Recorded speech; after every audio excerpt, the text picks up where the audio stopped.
जय गुरु जी। आपका अनंतम अनंतम शुक्राना गुरु जी। जय गुरु जी। संगत जी, अगर आप भी इस चैनल पर नए हैं तो चैनल को सब्सक्राइब जरूर करें, ताकि हम जब भी किसी संगत का सत्संग इस चैनल पर अपलोड करें तो आपको पता चल सके और आप उस सत्संग को सुन सकें।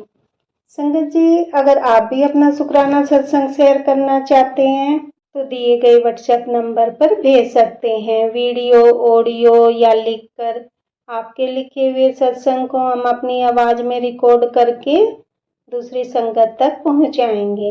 संगत जी, आज मैं जिन आंटी जी का सत्संग आपके साथ शेयर करूंगी, उन्होंने अपनी आवाज में रिकॉर्ड करके हमें सत्संग भेजा है। मैं सत्संग को शेयर करने से पहले गुरु जी का मंत्र जाप करना चाहूंगी। ओम नमः शिवाय, शिव जी सदा सहाय। ओम नमः शिवाय, गुरु जी सदा सहाय। ओम नमः शिवाय, शिव जी सदा सहाय। ओम नमः शिवाय, गुरु जी सदा सहाय। जय गुरु जी। जय गुरु जी। संगत जी, मेरा आपसे निवेदन है कि आप सत्संग को पूरा सुने, आधा अधूरा सत्संग ना सुने, क्योंकि हमें आधा अधूरा सत्संग सुनने से गुरु जी की आधी अधूरी ही ब्लेसिंग मिलती है, और सत्संग में ही हमारे लिए गुरु जी ने ब्लेसिंग दी हुई होती है। हम उन्हें उसे ही आधा सुनेंगे तो हमें आधी ही ब्लेसिंग मिलती है। इसलिए संगत जी, आप सत्संग को पूरा सुने, आधा अधूरा सत्संग ना सुने। कि संगत जी, गुरु जी यही कहते थे कि सत्संग सुनाने वाले का भला और सत्संग सुनने वाले का भी भला। संगत जी, अब हम आंटी जी का सत्संग सुनेंगे, जिन्होंने हमें अपनी आवाज में रिकॉर्ड करके हमें भेजा है। जय गुरु जी। जय गुरु जी। संगत जी, ओम नमः शिवाय, शिव जी सदा सहाय। ओम नमः शिवाय, गुरु जी सदा सहाय। जय गुरु जी। शुक्राना गुरु जी। हे आदि परमेश्वर, आदि पिता, हे परम पिता परमेश्वर, इस सृष्टि के रचयिता ज्ञाता, ये क्रोध, मान, लोभ, मोह, अहंकार की जो क्रूर सीढ़ियां हैं जो आपके मंदिर में बनी है, उनको क्रॉस कर पाना मेरे लिए भी बहुत मुश्किल है परम पिता। मैं समझ नहीं पा रही हूँ कि इनको क्रॉस करके आप तक कैसे पहुंचा जा सकता है। ये कठिन डगर है गुरुजी। आपने सही कहा था एक दिन, जब मुझे मैसेज में कहा था कि तेरी गड्डी कठिन है, आगे का रास्ता कठिन है, इसे मैनू ही चलाने दे। ये बात मुझे अब समझ में आई। मैं तो अपनी ही समझ को सबसे बड़ा समझ रही थी परमपिता, लेकिन मेरे से भी ज्यादा समझ जिसमें है वो आप ही हो सकते हैं। मैं तो एक तुच्छ मनुष्य हूँ जो अज्ञानता, मूर्खता और फिर उसके ऊपर से पापों से भरी हुई है। हे गुरु महाराज, कैसे आप धीरे धीरे मुझे सब चीजें समझा रहे हो। आप ही समझा सकते हो, मेरे बस का तो नहीं था इतनी बड़ी चीजों को समझना। जब आपने मुझे बार बार कहा कि गुरबाणी सुन, गुरबाणी पढ़, तो मैं उसको समझ नहीं पा रही थी और मुझे लग रहा था कि है ना, लंबे लंबे पाठ हैं, बहुत टाइम लग जाएगा और मैं कितना करूं, कैसे करूं। लेकिन जब से मैंने आपकी प्रेरणा से शुरू किया तो मैं उसको पढ़ पा रही हूँ, उस ग्रुप में ज्वाइन हुई हूँ जो ग्रुप मुझे मिला, और उसके बाद मैंने उनकी बहुत अच्छी बातें सुनी, रिंकू भाई वीर सिंह जी की, और मैं उसमें कनेक्ट हुई। और जब जब से उसको पढ़ रही हूँ, आपने सही कहा था उसको पढ़ोगे धीरे धीरे, क्योंकि मुझे ऐसा लग रहा था कि वो पंजाबी लैंग्वेज है, समझ में आएगी नहीं। जो अपनी भाषा के धर्म थे वो तो समझ में आ जाते हैं, लेकिन यही सब, इन्हीं सब में फंसी हुई थी मैं। लेकिन जब से मैंने पढ़ना शुरू करा, धीरे धीरे उसके शब्द मुझे समझ में आने लग रहे हैं। मुझे क्या समझ में आ रहे हैं, आप मुझे समझा रहे हो कि कैसे परम पिता परमात्मा के चरणों में जो शब्द में, वाणी में, गुरु की वाणी में जो लिखा है वही परम सत्य है, उसके आगे पीछे कुछ नहीं है। ये समझ में आने के बाद एक अच्छा महसूस हो रहा है, और जब से मैं इसको समझ रही हूँ, मेरे अंदर एक अजीब सा तूफान मचा हुआ था 3-4 दिन से, जो मैं चाहकर भी उस समय पर नहीं बैठ पा रही थी, नहीं कर पा रही थी उस सेवा को। इसके लिए क्षमा चाहती हूँ गुरु जी। और जब रिंकू भाई वीर सिंह जी के सोने के जैसे शब्द सुने कि वो क्या क्या बतलाते हैं, क्या क्या कहते हैं, उनकी कहानियां, पुरानी संगतों के सत्संग सुने, कैसे आपने है ना खुद स्वयं आकर के मदद की, ड्राइवर बन के, कभी कुछ बन के, कभी डॉक्टर बन के, कैसे आपने संगतों की मदद की। तो इन चमत्कारों को सुनकर मैं बिल्कुल दंग रह गई। और जब इन चीजों में मेरा विश्वास खोने और डगमगाने लगता है, आपके चरणों में से हटने लगता है, तब मुझे पकड़ के भी आप ही लाते हो किसी ना किसी मैसेज के बहाने कि नहीं बेटा सुन, तो ये सुन। तो आज मेरी स्थिति उसी तरह की है, जैसे कि माता-पिता अपने बच्चों को कहते हैं बेटा पढ़ लो नहीं तो भविष्य खराब हो जाएगा, हम तुम्हारे अच्छे के लिए कह रहे हैं। लेकिन वो बच्चा मस्ती करना चाहता है, खेलना चाहता है, इधर-उधर दौड़ना चाहता है क्योंकि उसको वही अच्छा लग रहा है। लेकिन उसके माता-पिता को पता होता है कि ये इसके लिए ठीक नहीं है। उसी तरह से आज मेरी स्थिति है हे परमपिता। मैं बालक हूँ आपकी। आपको पता है कि मेरे लिए क्या अच्छा है और मुझे स्वयं ही नहीं पता कि मुझे मेरे लिए क्या अच्छा है। जबकि मैं आज तक ये समझती आई कि मुझे पता है मेरे लिए क्या अच्छा है, मुझे मत बताओ। इस अज्ञानता मूर्खता के लिए आपसे कैसे क्षमा मांगू है परमपिता। मेरी आपने जब मैसेज दिया था कि इस गड्डी को मैनू ही चलाने दे, आगे का रास्ता बहुत कठिन है, तो वास्तव में गुरुजी आगे का रास्ता कठिन है ये मुझे समझ में आ गया है। क्योंकि क्रोध, मान, लोभ, मोह, अहंकार मुझे खींचता है, लेकिन आप मुझे अपने चरणों में खींचते हो। तो मैं चाहती हूँ विजय आपकी हो, मेरे क्रोध, मान, लोभ, मोह, अहंकार की ना हो, इन कन्फ्यूजन्स की ना हो, इस दरिंदगी की ना हो। हे ईश्वर, हे परमपिता, और क्या बोलूं मैं।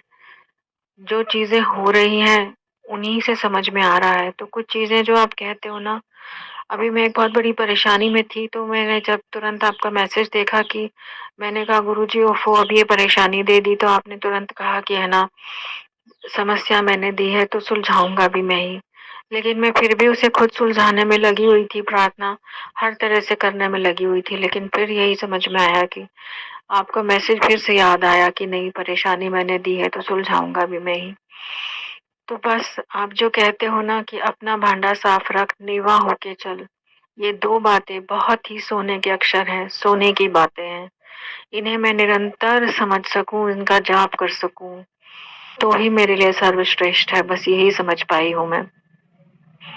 और जैसे कि अभी आपकी प्रेरणा से मैं शिव पुराण और रामायण जी का पाठ जो हमारे संगत जी कर रहे हैं वो पढ़ते हैं, और मैं सुन रही थी, कल भी सुन रही थी। तो मेरे को एक ये था कि हाँ राम जी हमारे भगवान हैं, कृष्ण जी हमारे भगवान हैं।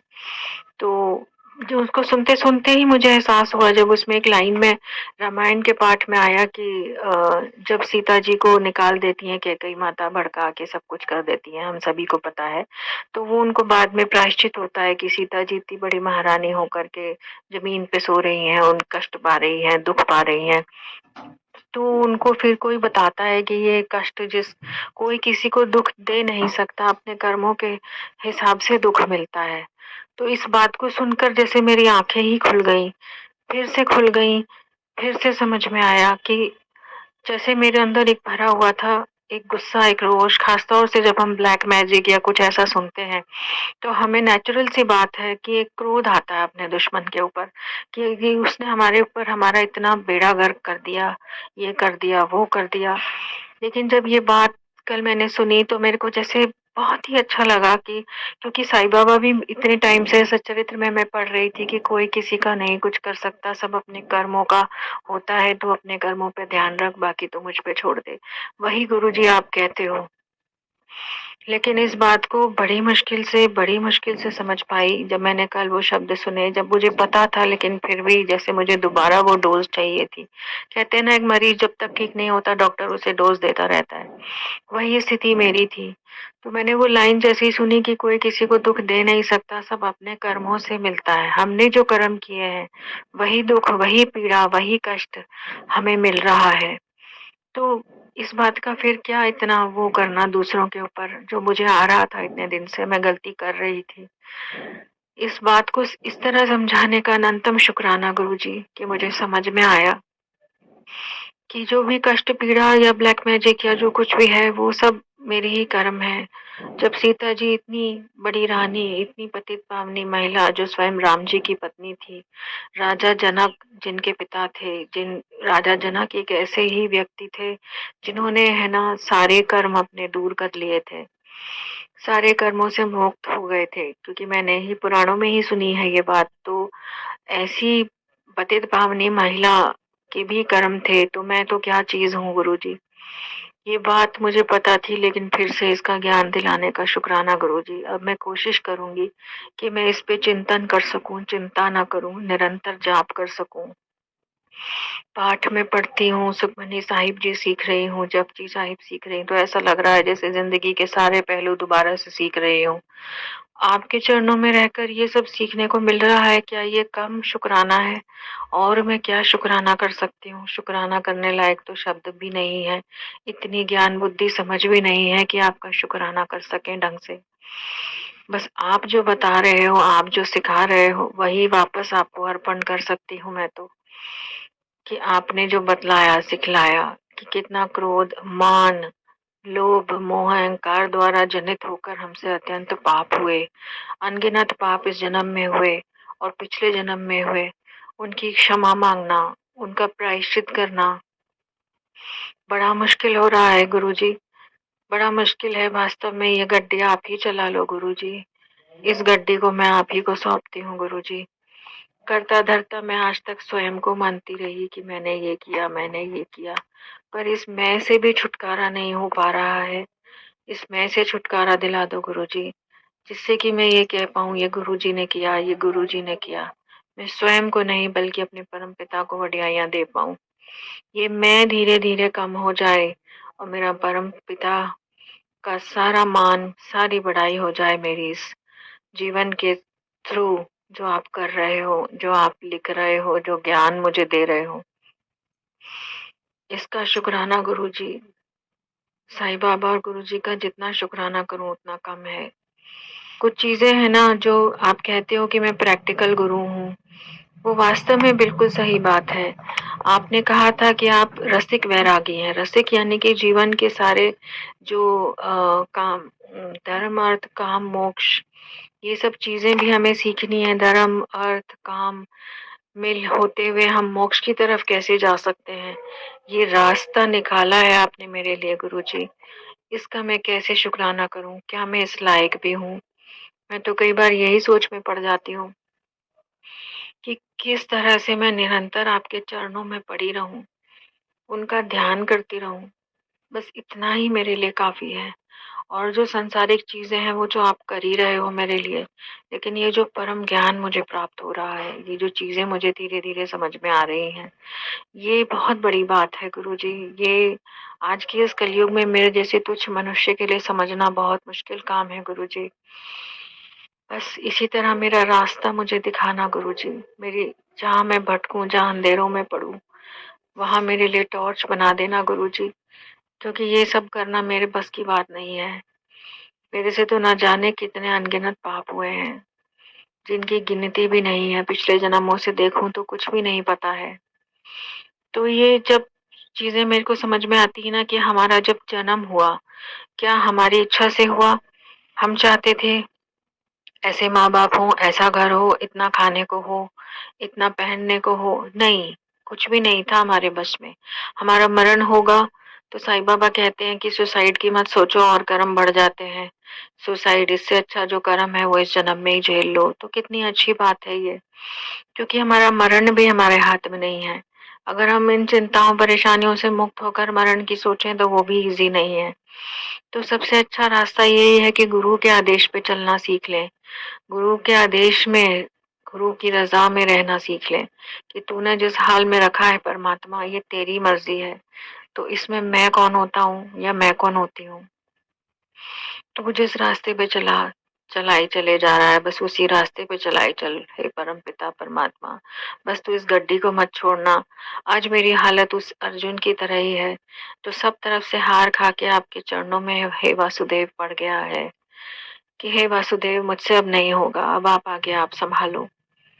और फिर किस तरह से वासुदेव ने उसके सारथी बनकर, स्वयं परमात्मा ने सारथी बनकर मदद की। ये बहुत बड़ी बात होती है एक भक्त के लिए, ये बहुत बड़ी बात होती है। साईं बाबा ने भी यही सब मुझे सिखाया था, लेकिन उसमें और अच्छी तरह से आपने गहरा रंग डाल दिया, रोशनी डाल दी। आपने सिखा दिया कि बच्चे ये सब ऊपर-ऊपर से कर रही है तू, अभी अंदर की गहराई नहीं आई है और वास्तव में नहीं आई है। अभी अंदर का भांडा और ये सब चीज़ें साफ करना मेरे लिए बहुत मुश्किल हो रहा है गुरुजी। आप इसको सँभालो गुरुजी। आप मेरी इस नैया के खिवैया बन जाओ।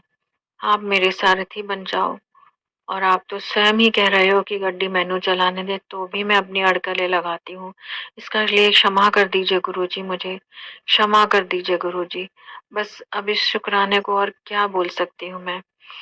कितना कुछ सीखी हूँ मैं रामायण का पाठ सुनकर कि ये सारी स्थितियाँ जो हमारे साथ हो रही हैं जीवन में, जीवन की कठिनाइयाँ, परेशानियाँ, वो सब भगवान के साथ भी आई हैं।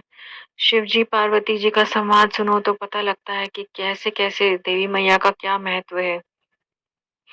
कैसे उन्होंने पालन किया, पार्वती जी ने कैसे कठोर तपस्या की तब जाके शिव जी उन्हें प्राप्त हुए। तो हम कहाँ से सोच सकते हैं कि थोड़ा बहुत करके है ना, हमें फटाफट वो सब मिल जाए। उसके लायक मेहनत भी तो करनी है और उतनी शिद्दत भी तो दिखानी है। ये सब मुझे नहीं आता गुरुजी, आप मुझसे करवा रहे हैं। आप ही मुझसे सब समझा रहे हैं, आप ही मुझसे बुलवा रहे हैं। जो भी सेवा है, जो भी जितना मैं पाठ में जुड़ पाई हूँ, तो मैं जिनके संपर्क में आई और मिली और पाठ में जुड़ी तब मुझे काफ़ी सारी चीज़ें 3-4 दिन से मेरे दिमाग में ना जब से मैं सेवा में जुड़ी थी, सुखमनी साहिब जी की और इनकी, तो मेरे दिमाग में भयंकर उथल-पुथल और तूफ़ान आ गया था जैसे। डेली ब्रेन में इतना कफ, इतनी एंग्जाइटी और वो जैसे अब धीरे-धीरे आप खींच के निकाल रहे हो। ये है असली चीज़ जो मुझे समझ में आई है और पता नहीं अभी तो मरण मरण तक कितनी और बातें आप समझा दोगे मुझे गुरुजी। बस इसी तरह आपके चरणों की लगन में भी लगी रहूं तो ही मेरे लिए काफ़ी है गुरुजी। बस अब अगले सत्संग की तैयारी करती हूँ। जय गुरुजी, शुक्राना गुरुजी। ओम नमः शिवाय, शिव जी सदा सहाय। ओम नमः शिवाय, गुरुजी सदा सहाय। गुरु जी, जय गुरु जी। संगत जी अभी हमने आंटी जी का सत्संग सुना, बहुत ही प्यारा सत्संग था। मैं आज के सत्संग को आगे बढ़ाते हुए गुरु जी का मंत्र जाप करना चाहूँगी। ओम नमः शिवाय, शिव जी सदा सहाय। ओम नमः शिवाय, गुरु जी सदा सहाय। ओम नमः शिवाय, शिव जी सदा सहाय। ओम नमः शिवाय, गुरु जी सदा सहाय। जय गुरु जी, जय गुरु जी। संगत जी